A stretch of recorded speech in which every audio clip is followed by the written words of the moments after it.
I recently predicted that Raiden Shogun was going to have an important role to play in our upcoming adventure to Nod-krai. He's connected to the Moon Sisters lore we keep hearing about. Thanks to recent leaks, we've just learned that Raiden Shogun, in an unheard-of move by Hoyo, is set to release for the second time in a Natlan patch. Raiden's release is not a standard Hoyo move and has a lot of people scratching their heads. Typically, an archon character indigenous to a region that isn't featured in the current patch gets one run, then are saved for the next patch to come. Former archons simply aren't run twice in the same region. Online comments regard Raiden's rerun as confusing. It doesn't make sense to run her again, people say. Only it does. I told you Raiden Shogun had an important role to play in the Nodkrai Moon Sister saga, and now we have an unprecedented second run for the Electro Archon. Coincidence? I think not. I think I knew my stuff when I told you about it. Now, I'm going to tell you why Nodkrai is not 6.0, and when to expect it instead. Stick with me. Hello, amazing friends. Flobius here, aka your 8-bit mom, telling you that you are all amazing and that it's time to take you to school. First, let's talk about 5.6 beta testing because it ties into this. For those who don't know, Hoyo selects beta testers to play game content prior to its official release. That way, beta testers can report in on any buggy features, allowing the developers to release smooth, well-working content. Beta players are currently testing aspects of Natlan's 5.6 patch, set to release on May 7, 2025. Footage of the new weekly boss fight has been released, during which players engage the King and Queen of Hearts in a battle that is overseen by a mysterious witch cat hanging in the shadows. This battle has serious Alice in Wonderland vibes. Ever notice that anything with serious Alice in Wonderland vibes in Genshin Impact always has something to do with Alice and the Hexen Circle? The video also features beta testers being the first to experience Escoffier, a new Cryo character from Fontaine who will release during the first part of 5.6. Escoffier's kit lines her up to be an excellent Cryo sub DPS and support, to the extent that it's speculated she'll bring older, forgotten units back into the meta. As a 5-star Cryo polearm, her passives include, after using her elemental burst, Escoffier will obtain the Rehab Diet effect for 9 seconds, restoring HP for nearby active characters at intervals based on 138% of Escoffier's attack. Her second passive includes using an all-spectrum multi-use cooking mech. This mode places the cooking mech on the field, and the mech can absorb elemental attacks. Isn't that cool? When the absorbed elemental energy hits a certain limit, Escoffier can convert the ingredients placed within it into delicious dishes. Escoffier needs time to purchase new ingredients, so after making a certain number of dishes, 7 days will pass before more can be made. Her third passive, Inspiration Immerse Seasoning. For her third passive, when the party has 1, 2, 3, 4 Hydro or Cryo characters in the party, Escoffier will decrease the Hydro resistance and Cryo resistance of any opponents hit by her elemental skill or elemental burst by 5%, 10%, 15%, or 55% respectively for 12 seconds. That's insane! Her normal attack includes up to 3 consecutive spear strikes. Her skill activates her all-spectrum multi-use cooking mech in cold storage mode. It deals AoE cryo damage to nearby opponents, and when it's in cold storage mode, it follows the current active character around and fires frosty parfaits at nearby opponents in intervals, dealing cryo damage. At intervals, she'll summon a Surging Blade when activating her cooking mech in cold storage, dealing Lisa-aligned AoE cryo damage. Holding down the skill instead activates her cooking mech's off-the-cuff cookery mode. Escoffier's burst is called Scoring Cuts. Displaying her exceptional knife skills, Escoffier deals AoE cryo damage and restores HP to all nearby party members based on her attacks. So it is an AoE attack, AoE heal, wrapped into one. Now that is playing nice. Savvy eyes will notice that certain elements of her design cohere with the new weekly boss fight. more of that Alice in Wonderland stuff I'll need to dive into at another time. Getting back to her kit for just a moment, older, some even might say forgotten units, such as Ganyu, Ayato, and even Eula will enjoy having her on their team. And did anyone say DPS Shenhe? Jello impacted. He recently put together an amazing video detailing just how Escoffier's kit works and how it will bring these characters to new levels. A link to that video is in my comments. Given all the hype about Skirk, Escoffier's definitely lining up to be a support for her. Still, she will no doubt make Eula great again.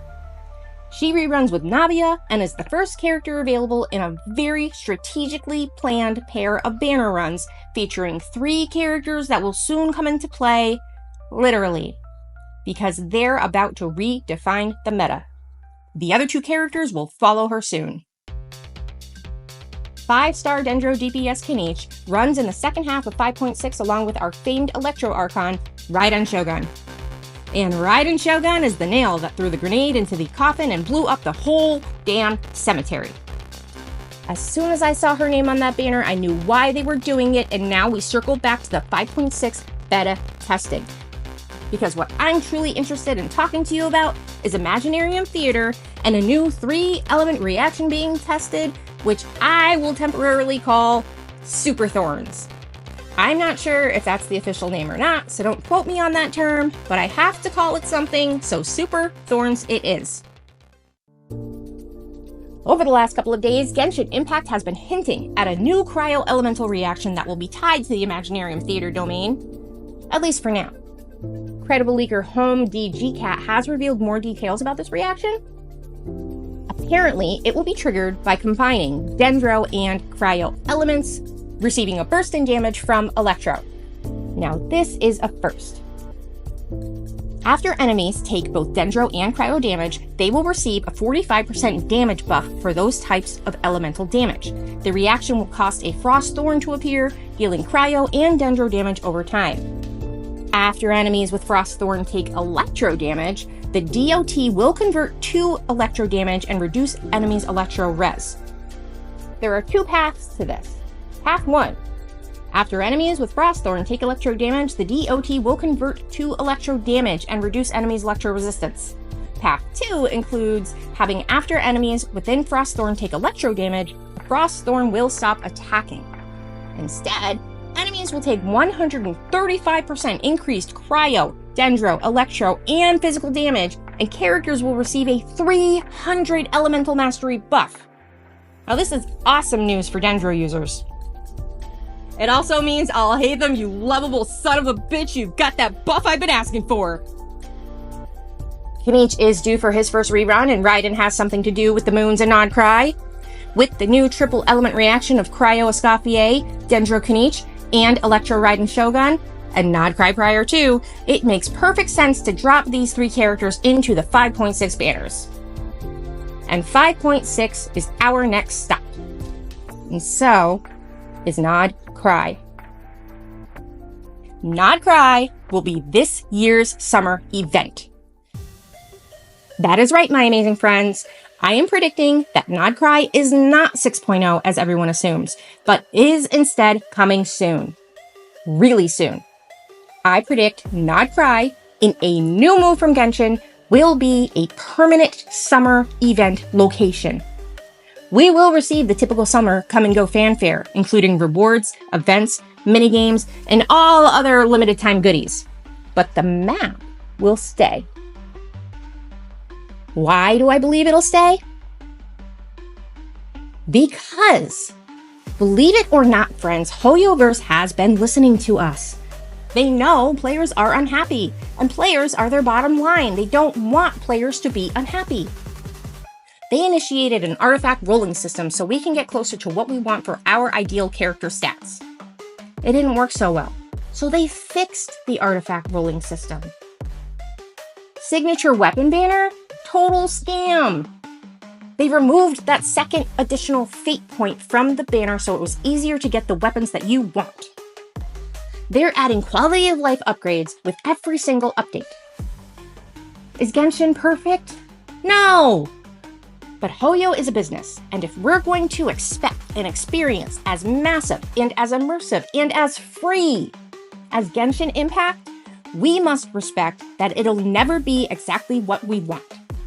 If Hoyo didn't care about their player base, they would just leave the game as is and let us suffer.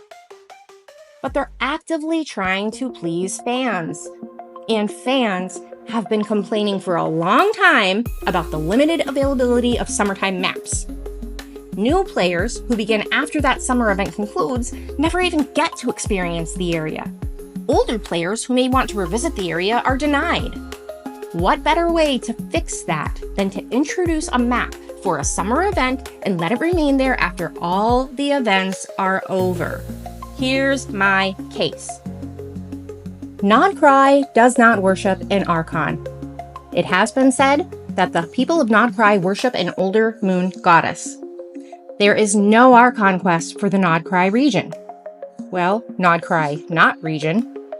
There isn't enough lore and quest material and interest available for an entire year's worth of patches. But there is one centralized theme in Genshin Impact that could easily comprise of an entire summer's worth of events. The Moon Saga.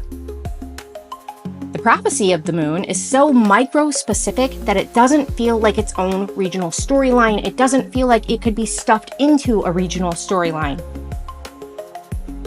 It feels like a condensed lore super bomb that's meant to take place on its own over a short period of time, prior to allotting a year for a larger main quest. The Moon Saga will not take 8 patches to complete. However, it will easily fill 2 months. Escoffier, our chef from Fontaine, is, in my opinion, somehow associated with Clink Clank Crumb Cake. A crumb cake is a Norwegian cookie made out of flour, butter, eggs, sugar, and cream, and the name Clink Clank Crumb Cake suggests some sort of sweets and repair collaborative shop, and it was announced the same time Escoffier was announced. This was not a coincidence again. Chef and a sweet shop in the same marketing phase isn't a coincidence. I know she's the head chef of Hotel de Bord. Crumb Cake could be a family business, or a place she worked at when she was younger. Or some other tied to her roots as a Snowland Fae, and yep, I'm predicting Escoffier is a Snowland Fae. Given the tail and the devilish attitude, and of course the Cryo vision, it fits, as does the fact that Hisi was originally a Finnish term for a devilish Fae or a trickster within the Fae realm. Another thing to note is that a very important person from Mondstadt intends to meet us in Nodkrai. We already know we're receiving a new Mondstadt character who is presumed by many to be Dahlia. Having Dahlia meet us in Nodkrai is a perfect opportunity to introduce the character to us prior to us pulling for him. The same thing was just recently done with Aoife, the animal vet from Natlan, who joins us for a 5.5 event and will be playable starting in 5.6. The Simulanka summer event foreshadowed Natlan. If you look at the Simulanka map, you're looking at a map of Natlan. Would it be a far stretch to assume the summer event prior to a Snezhnaya release would in some way be associated with Snezhnaya? And the Hexen Circle is involved, and every year the Hexen Circle is the group of mostly mysterious witch ladies who put on these wacky summer shenanigans. They'll have something to do with whatever it is we're doing in Nodkrai. Recent marketing for Nodkrai and Moon Sisters has been rather aggressive. Lore overload. Isn't anyone suspicious about the amount of information we're receiving for a version update that's 5 months away? We haven't heard a snippet about upcoming content for a summer event other than what we've heard about the Moon Sisters that we have assumed is the summer event. It's unreasonable to believe that Hoyo would skip completely over the summer in order to immediately market 6.0, which is 5 months away. Attention spans don't last that long. Any savvy marketer is going to claim this hype while people are still red-hot interested in it. Nodkrai isn't something they'll keep in their back pocket until September. Not if it's being so aggressively pursued in March and April, not with this momentum. Hoyo will hop on that hype and release it ASAP. Nod-krai relevant characters have been announced as part of Natlan patch releases. A previous marketing release teased several new playable characters who will become available during the Natlan region. Not the Nodkrai region. Natlan 5.0 series. Characters that could potentially pertain to Nodkrai, as I have detailed in this video. Characters such as Dahlia of Mondstadt, who could potentially be the special guest meeting us in Nodkrai from Mondstadt. Those characters aren't being released in a 6.0 along with a new map, which leads me to believe that those Natlan released characters are Natlan relevant, aka Series 5 relevant, aka 5.6, 5.7, and 5.8 relevant. Now. Nodkrai is now. Dahlia timing, Effie timing, Skirk timing, Raiden Shogun timing, all ties to Nodkrai. All released as part of Natlan. Super Thorns, Dendro, Cryo, Electro banner characters, and wouldn't such a reaction work so well in a nation known for and themed around its Cryo, its Frost? I've already proved in my previous video that Raiden's part of this Nodkrai Moon Series saga. Tossing her out there for a rerun and having her readily available to join a Super Thorns team prior to Nodkrai makes perfect super marketing sense. Hoyo knows Genshin is in trouble and they're trying to make a big comeback. They can't wait 5 months to do that. Leakers have indicated that Nodkrai is coming soon. The general assumption is the start of 6.0, but here's what I've noticed about leaks. They're never 100% accurate. They're mostly educated guesses based on data mining. Every leak I've come across the last year has only been kind of accurate. While I do believe Nodkrai is coming soon, I believe that about the leaks. I believe it's coming sooner than everyone else thinks.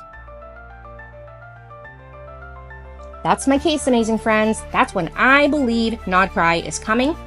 That's all I have to say about that. Think I'm wrong? Fight me in the comments. Think I'm right? Let me know in the comments. Want to tell me about your favorite kind of fruit snacks? Comments! I can't stress enough how much I absolutely love hearing from you all and love talking with you and exchanging theories and ideas. It's so much fun. Chatting with fellow Genshin enthusiasts online is such a great joy of mine. So if you have something to say, please reach out. This has been Flobius, aka your 8-bit mom, hoping you have an amazing day, enjoy yourselves, and play nice.